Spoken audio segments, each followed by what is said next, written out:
नमस्कार, स्वागत है आपका एबीपी गंगा में। मैं अवधेश। सुनो यूपी की शुरुआत करते हैं और सबसे पहले बात करेंगे इस वक्त आ रही बड़ी खबर का। अब से कुछ देर पहले लखनऊ के लोक भवन में चल रही यूपी कैबिनेट की बैठक खत्म हो गई है, जिसमें 25 अहम प्रस्तावों पर कैबिनेट ने अपनी मुहर लगा दी है। और आज हुई बैठक में बड़ा फैसला लेते हुए कैबिनेट ने 60 लाख से 1 करोड़ छात्र छात्राओं को टैबलेट और स्मार्टफोन बांटने का फैसला किया है। इस योजना पर सरकार 3000 करोड़ रुपए की भारी भरकम राशि खर्च करेगी। और इसके अलावा कैबिनेट की बैठक में आर्थिक रूप से कमजोर वर्ग को बड़ी राहत देते हुए LIG श्रेणी के घरों के खरीदारों को 500 रुपए मात्र स्टाम्प शुल्क के प्रस्ताव को मंजूरी दे दी है। इसके अंदर युवाओं के तकनीकी सशक्तिकरण हेतु टैबलेट या स्मार्टफोन का वितरण किया जाएगा। इसके अंदर जो उच्च शिक्षा के अंतर्गत जो स्नातक हैं, परास्नातक के छात्र हैं, उनके लिए ये योजना है। तकनीकी शिक्षा में बीटेक के लोग हैं, फिर तकनीकी डिप्लोमा में पॉलिटेक्निक के बच्चे हैं। चिकित्सा शिक्षा के अंदर भी पैरामेडिकल है, नर्सिंग है, इस प्रकार के जो स्टूडेंट्स हैं या अन्य जो कौशल विकास से जुड़े हैं, उन लोगों को इसके अंदर जोड़ा गया है। और इसके अंदर अनुमान जो है 60 लाख से 1 करोड़ बच्चों को इसमें टैबलेट दिया जाएगा या स्मार्टफोन दिया जाएगा। तो आपको बता दें कि लगभग 1 करोड़ छात्र छात्राओं को स्मार्टफोन देने की बात कही गई है और स्टाम्प ड्यूटी के लिए 500 रुपए ही शुल्क देना होगा। कई महत्वपूर्ण फैसले हुए हैं। असंगठित क्षेत्र के श्रमिकों के लिए बड़ा फैसला किया गया है।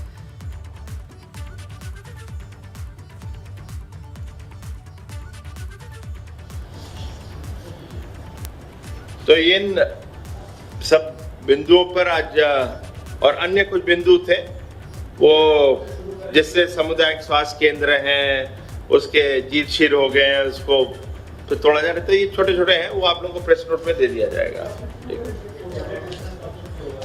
ये हम उम्मीद करते हैं कि बस जल्द से जल्द करना शुरू करेंगे। अब इसकी लिस्टिंग हम लोग प्रयास कर रहे हैं कि नवंबर के फर्स्ट वीक तक ये हो जाए, लिस्टिंग शुरू हो जाए। और रुक करते हैं अपने सहयोगी अनुभव का। अनुभव, जिस तरीके से कैबिनेट की बैठक हुई, लेकिन जो टैबलेट बांटने का अनुभव है, ये बहुत बड़ा फैसला है और बहुत बड़े लोगों को अपने से जोड़ेगा। क्या चुनावी तैयारियों की श्रृंखला में इसे हम देख सकते हैं?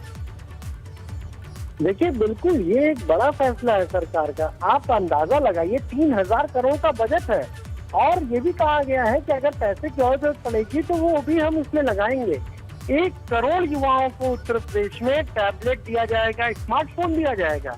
पूरे यूपी की अगर बात करें तो 6 करोड़ के आसपास युवा हैं इस वक्त, और उनमें से 1 करोड़ तक बीजेपी पहुंचने की कोशिश कर रही है स्मार्टफोन के जरिए, टैबलेट के जरिए। तो बिल्कुल चुनाव से पहले एक बड़ी सौगात युवाओं के लिए सरकार देने जा रही है। खुद जब कैबिनेट मंत्री सिद्धार्थनाथ सिंह आए ब्रीफ करने के लिए, हमने उनसे पूछा कि कब तक आप बांट देंगे, तो नवंबर से इसकी लिस्टिंग शुरू होगी। लिस्टिंग में क्या किया है, 75 जिले हैं उत्तर प्रदेश में और कहीं पर भी कोई गड़बड़ी ना होने पाए, इसीलिए डीएम की अध्यक्षता में 6 लोगों की कमेटी होगी और वो सारी लिस्ट को अप्रूव करेंगे। उसके बाद ही जो भी स्टूडेंट होगा, देखिए जो स्नातक कर रहा होगा यानी जो ग्रेजुएशन कर रहा होगा, वही छात्र इसमें जो है उन्हीं को दिया जाएगा। इसके अलावा जो परास्नातक कर रहे हैं, मेडिकल के जो छात्र हैं, इंजीनियरिंग के जो छात्र हैं, उन लोगों को ये टैबलेट दिया जाएगा। हमने खुद उनसे सवाल पूछा कि आपके घोषणा पत्र में जो संकल्प पत्र था 2017 में, उसमें इस बात का आपने जिक्र किया था। 4.5 साल बाद आज आपको याद आ रहा है कि हमें ये स्मार्टफोन, ये टैबलेट देना है। उन्होंने कहा कि देखिए, 2 साल से जिस तरह से कोविड की स्थिति रही, उसके बाद छात्र अब घर पर ही रहकर पढ़ रहे हैं। बहुत ही कोई जान नहीं सकता कोविड कब आ जाएगा। इसीलिए सरकार ने ये तय किया है कि अब 1 करोड़ छात्रों को हम पूरे प्रदेश में 75 जिलों में हम टैबलेट बांटेंगे, स्मार्टफोन बांटेंगे और उन्हें हम, ताकि उनकी शिक्षा में कहीं कोई दिक्कत ना आने पाए, पढ़ाई में कहीं कोई दिक्कत ना आने पाए। अगर वो कॉलेज नहीं जा पा रहे तो कम से कम ऑनलाइन क्लासेस में शामिल हो सकें। और साथ ही साथ जो बात आपने अभी बताई कि कैसे EWS में जो LIG के मकान होते हैं उसके लिए जो अभी स्टाम्प शुल्क लगता है उसको अब फिक्स कर दिया गया है, महज 500 रुपए ही स्टाम्प शुल्क लगेंगे। तो ये भी एक बहुत बड़ी राहत दी है, खासतौर से ईडब्ल्यूएस कैटेगरी के जो लोग होते हैं उनके लिए एक बहुत बड़ी राहत है। बिल्कुल। और अनुभव, जिस तरीके से पूरे फैसले हुए हैं, चाहे स्मार्टफोन की बात करें, स्टाम्प शुल्क की बात करें, इसके अलावा और कौन कौन सी बातें हैं जो महत्वपूर्ण हो जाती हैं इस फैसले के बीच में? देखिए, बिल्कुल आज जो कैबिनेट बैठक हुई है उसमें कुल 25 प्रस्तावों पर कैबिनेट ने अपनी मुहर लगाई है। कई जगहों पर तो छोटे छोटे नियमों में कुछ संशोधन था, उसको मंजूरी दी है, लेकिन कानपुर में पूर्व प्रधानमंत्री भारत रत्न अटल बिहारी वाजपेयी की मूर्ति लगनी थी, उसका प्रस्ताव था और कैबिनेट ने उसको अप्रूव किया है। साथ ही साथ अगर हम देखें तो कुछ ऐसी योजनाएं थी, कुछ ऐसी सड़कें थी जो जिनका प्रस्ताव रुका हुआ था, तो उसको भी आज कैबिनेट ने अप्रूव किया है। और ये जो बैठक है ये मुख्यमंत्री आवास पर हुई थी, कई सारे मंत्री पहुंचे थे, फिजिकली वहां मौजूद थे, लेकिन कुछ लोग वर्चुअली भी इसमें जुड़े थे। और कोशिश यही है, देखिए अब चुनाव करीब है, ऐसे में सरकार की कोशिश यही है कि जो वादे जनता से किए हैं बिल्कुल वो पूरे हों, और इसका मौका अब आ भी गया है क्योंकि अब चुनाव बहुत कम वक्त बचा है। और बहुत शुक्रिया अनुभव आपका जानकारी और अपडेट्स को देने के लिए। इस मुद्दे पर कैबिनेट मंत्री सिद्धार्थनाथ सिंह से बात की हमारे सहयोगी ने, वो सुनवाते हैं। विधानसभा चुनाव से ठीक पहले सरकार ने एक बड़ा ऐलान किया है। सर, आज आपने कहा कि कैबिनेट ने निर्णय लिया है 1 करोड़ युवाओं को टैबलेट बांटेगी सरकार। नहीं, देखिए, हमारा अनुमान है कि हम 60 से 1 करोड़ तक के बच्चों को ये टैबलेट और स्मार्टफोन देने का है। वो हम लोग के संकल्प पत्र में भी था और साथ ही साथ इस साल के हमने बजट में भी उसको रखा था, प्रावधान रखा था, वो हम लोग मंजूरी दी। और समय भी ऐसा है कि आज कोविड के काल में वर्चुअल क्लासेस हो रही हैं, अब वर्चुअल एग्ज़ाम्स भी होंगे, तो जो बच्चे हैं उन लोगों को अन्य जो शिक्षा के संस्थानों से जुड़े हुए हैं, चाहे वो पोस्ट ग्रेजुएट हों उच्च शिक्षा में, या ग्रेजुएट हों, या कौशल विकास में हों, चाहे वो ITI के बच्चे हों और मेडिकल उसमें भी हों, प्रोफेशंस में हों, ये पैरामेडिकल्स हों, इन सबको इसके अंदर जोड़ा गया, कौशल विकास से भी जुड़े हुए बच्चों को, तो उसके अंदर। और इस बीच एक बड़ी खबर है, लखीमपुर खीरी में इंटरनेट सेवाएं बहाल हो गई और इस पूरे मामले में SIT भी गठित की गई है। घटना की जांच के लिए SIT गठित कर दी गई है, तो SIT जांच इस मामले में होगी और IG लखनऊ रेंज लक्ष्मी सिंह ने बयान दिया है। तो इस बीच बड़ी खबर, 6 सदस्यों की SIT बनाई गई है। लखीमपुर कांड की जांच के लिए SIT का गठन किया गया है। तो बड़ी खबर आ रही है लखीमपुर कांड को लेकर, और 6 सदस्यों की SIT गठित की गई है। 6 सदस्य इस SIT में होंगे।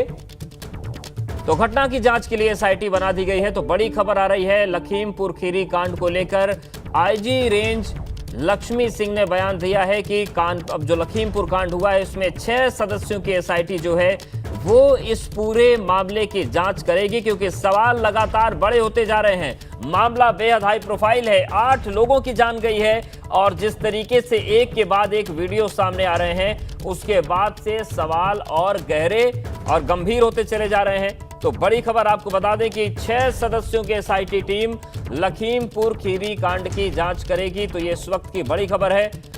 लखीमपुर खीरी में जो हादसा हुआ, जो घटना हुई, जिस तरीके से 8 लोगों की जान गई, इस पूरे कांड की जांच अब सरकार ने SIT के हवाले कर दी है और 6 सदस्यीय जो SIT है वो इसकी जांच करेगी। 6 सदस्यों की, 6 लोगों की एक SIT की टीम बना दी गई है और इसी टीम को सौंपा गया है जांच का जिम्मा। हमारे सहयोगी विवेक जुड़ गए। विवेक, क्या जानकारी है, किस तरीके से पूरी जांच आगे बढ़ेगी?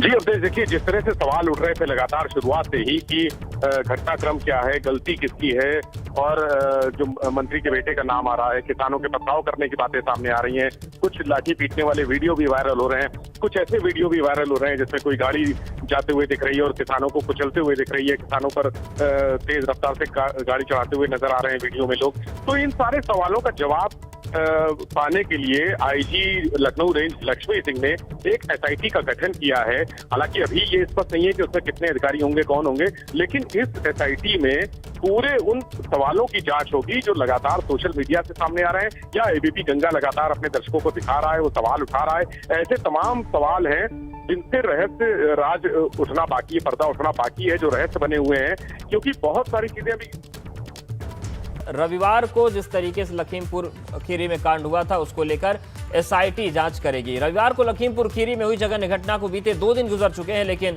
किसानों और शासन के बीच बनी सहमति के बावजूद इस मुद्दे को लेकर राजनीति थमने का नाम नहीं ले रही है और खीरी की घटना की जांच के लिए एसआईटी का गठन अब हो गया है। आईजी लखनऊ रेंज लक्ष्मी सिंह ने बयान दिया है, 6 सदस्यों की एसआईटी बनाई गई है और पूरी घटना की निष्पक्ष जांच होगी। दोषियों के खिलाफ कड़ी कार्रवाई की जाएगी।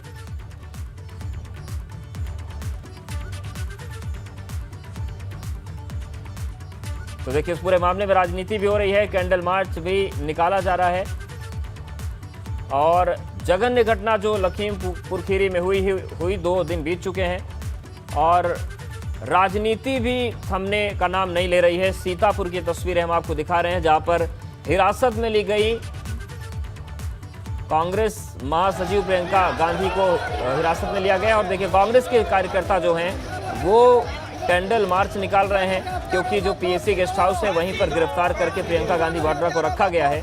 तो पूरे दिन आंदोलन चला और देखिए अब शाम होने के बाद कैंडल मार्च निकाला जा रहा है और मांग की जा रही है कि जल्द से जल्द उन्हें रिहा किया जाए। वहीं इस मामले में अब समाजवादी पार्टी अध्यक्ष अखिलेश यादव ने भी मांग की है कि लखीमपुर खीरी कांड की जांच रिटायर्ड नहीं बल्कि हाईकोर्ट के सिटिंग जज से करवाई जाए। लेकिन देखिए तस्वीर हम आपको दिखा रहे हैं, एक तस्वीर आज कैंडल मार्च की, वहीं दूसरी तस्वीर हम आपको दिखा रहे हैं प्रियंका गांधी वाड्रा जो कि पीएसी गेस्ट हाउस में गिरफ्तार करके जिनको रखा गया है वो अपने कमरे में साफ सफाई कर रही है। वीडियो भी वायरल हो रहा है और पहली तस्वीर कैंडल मार्च निकाला गया है रिहाई के लिए।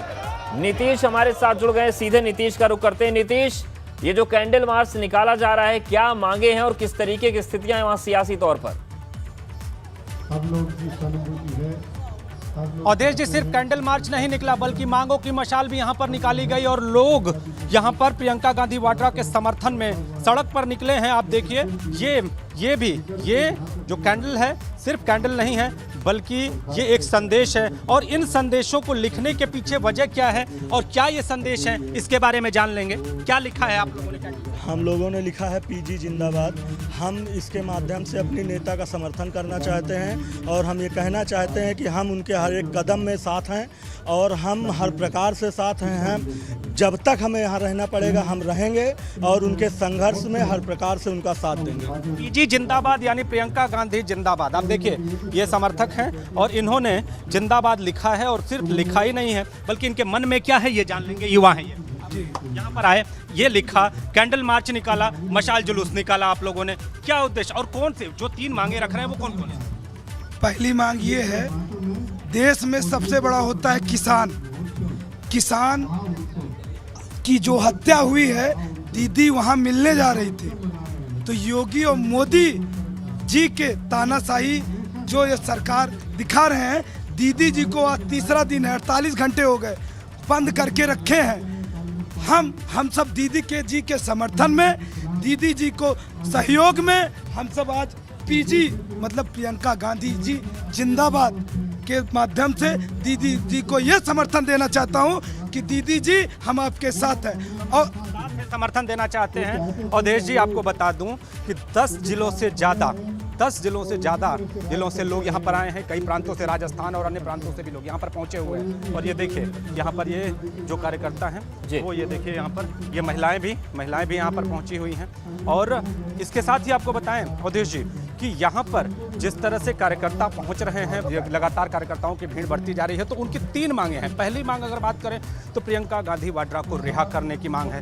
दूसरी जो मांग है वो न्याय की मांग कर रहे हैं। जो आरोपी हैं उनकी गिरफ्तारी अब तक क्यों नहीं, ये बड़ा सवाल उठा रहे हैं जो यहाँ पर लोग पहुँचे हैं प्रियंका गांधी वाड्रा के समर्थन में। और तीसरी, जो किसान हैं जो वहाँ पर जो भी किसान हैं उनको पूरी तरह से न्याय मिले, ये सारी मांगें इनकी हैं। और इन मांगों को लेकर आपको हम चारों तरफ दिखाना चाहेंगे, हर ओर आपको भीड़ ही भीड़ दिखाई बिल्कुल भीड़ है। लेकिन नीतीश, एक खबर ये भी आई थी कि जो जिले के डीएम और समर्थकों के लिए ये देखिए यहाँ पर पंखे भी पहुंच गए हैं, पंखे भी यहाँ पर पहुंच गए हैं अवधेश जी। यहाँ पर ये पंखे हम दिखाना चाहेंगे। बिल्कुल इंतजाम सारे हैं नीतीश, वो तस्वीरें भी आप दिखाई। लेकिन एक जानकारी आई थी कि डीएम और एसपी 4 घंटे प्रियंका गांधी वाड्रा से बात करने पहुंचे, तो उनको समझाना चाह रहे थे। उस पर कुछ अपडेट मिला क्या? आपको बताएं अवधेश कि 4 घंटे से ज्यादा यहाँ पर डीएम और एसपी, यहाँ के जो सीतापुर के डीएम और एसपी लगातार प्रियंका गांधी वाड्रा से बातचीत कर रहे थे, उन्हें मनाने का प्रयास कर रहे थे। लेकिन प्रियंका गांधी वाड्रा का एक ही कहना है और एक ही उनकी मांग है कि उनको यहाँ से लखीमपुर खीरी जाने दिया जाए। तो अब ये देखना है कि आगे ये मांग जारी रहती है, आगे प्रशासन और उनके बीच जो वार्ता लगातार विफल हो रही है, क्या वो सफल होती है? क्या ये कार्यकर्ता जो हैं जिस तरह से बाहर प्रियंका गांधी वाड्रा का यहाँ पर वेट कर रहे हैं, अभी थोड़ी देर पहले की बात आपको बताऊं कि ये कार्यकर्ता थोड़ी देर पहले थोड़े से आक्रोशित भी हुए थे, ये लगातार गेट खोलने की मांग भी कर रहे थे। लेकिन फिर एक बार सबको शांत कराया गया है और फिर से आप देखिए यहाँ पर बैठे हुए हैं जो इनके नेता हैं, वो वहाँ से ऊपर से बोल भी रहे हैं, सब सुन रहे हैं। और इसके साथ ही आपको बताऊँ कि अब यहाँ पर आप देखिए पीएल पुनिया भी यहाँ पर पहुँच गए हैं और पहुँचकर यहाँ पर से लोगों को यहाँ पर बता रहे हैं, जो बातें हैं वो कह रहे हैं। पीएल पुनिया आप देखिए सामने, आप देखिए ये सब यहाँ पर पहुँचे हुए हैं पीएल पुनिया, और जो यहाँ के समर्थक हैं उनको बता रहे हैं कि आखिर क्या है, कैसे है, ये सारी चीज़ें यहाँ पर बताई जा रही हैं। तो कार्यकर्ताओं का, समर्थकों का भारी हुजूम यहाँ पर, और सभी समर्थक बिल्कुल। और ये तस्वीरें देखकर ये पता चलता है कि कांग्रेस का भी मूड इस वक्त पूरा टकराने का, और खासतौर से प्रियंका गांधी वाड्रा को जब गिरफ्तार कर लिया गया है, तो ऐसे में पूरे कांग्रेस के लोग वहां पर जुट गए हैं और ये आंदोलन बढ़ता चला जा रहा है। शुक्रिया नीतीश आपको तस्वीरें दिखाने के लिए और जानकारी देने के लिए। यहाँ पर वक्त एक बहुत छोटे से ब्रेक का है, फौरन हाजिर हूं। लखनऊ की लखनऊ दौरे पर पीएम मोदी ने यूपी को बड़ी सौगात दी। प्रधानमंत्री ने कुल 4,737 करोड़ की 75 परियोजनाओं का लोकार्पण और शिलान्यास किया। इस दौरान पीएम ने लखनऊ, कानपुर समेत 7 जगहों के लिए 15 स्मार्ट इलेक्ट्रिक बसों को हरी झंडी दिखाई। प्रधानमंत्री मोदी ने कहा पर प्रदर्शनी और विकास योजनाओं के मॉडल देखे। साथ ही प्रधानमंत्री मोदी ने पीएम आवास योजना के लाभार्थियों से संवाद करते हुए 75,000 लाभार्थियों को उनके घरों की डिजिटल चाबी सौंपी और लोगों को संबोधित करते हुए 2017 के पहले की यूपी की सरकारों पर जमकर निशाना साधा।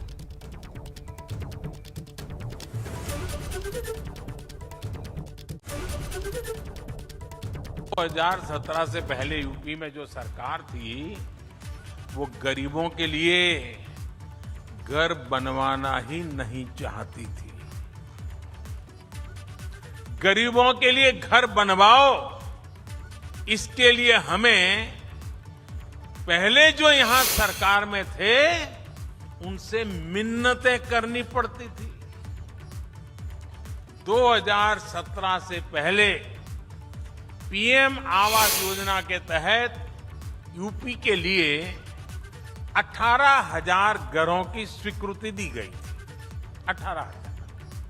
लेकिन जो सरकार यहां थी उसने गरीबों को पीएम आवास योजना के तहत 18 घर भी बनाकर नहीं दिए। पहले बिजली यूपी में आती कम थी, जाती ज्यादा थी, और आती भी थी तो वहां आती थी जहां नेता चाहते थे। बिजली सुविधा नहीं, सियासत का टूल थी। सड़क सिर्फ तब बनती थी जब सिफारिश हो। पानी की स्थिति तो आप सभी को पता है। अब बिजली सबको, सब जगह एक समान मिल रही है। अब गरीब के घर में भी बिजली आती है। गांव की सड़क किसी सिफारिश की मोहताज नहीं है। यानी शहरी विकास के लिए जिस इच्छा शक्ति की जरूरत है वो भी आज यूपी में मौजूद है।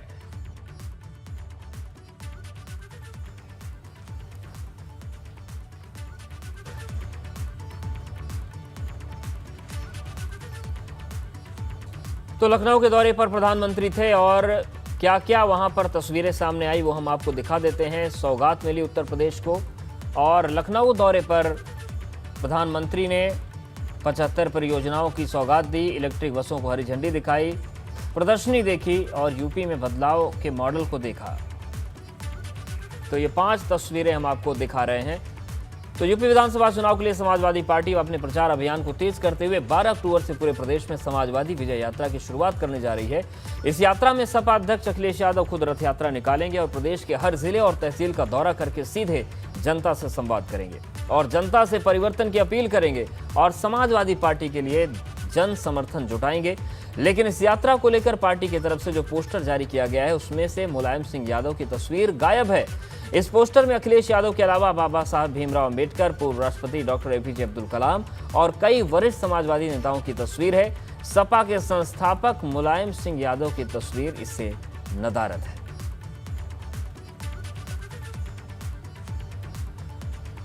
और चलिए बात करते हैं आज के सवाल की। एबीपी गंगा ने अपने दर्शकों से कू ऐप पर एक सवाल पूछा था। वो सवाल था कि क्या लखीमपुर कांड में अब तक हुई कार्रवाई संतोषजनक है, और आज हमारे इस सवाल के जवाब एबीपी गंगा के दर्शकों के कू ऐप पर दिए गए। 69% लोगों का मानना है कि हाँ, अब तक कार्रवाई जो हुई है वो संतोषजनक है, और जबकि 31% लोगों का मानना था कि नहीं, ऐसा नहीं हो रहा है।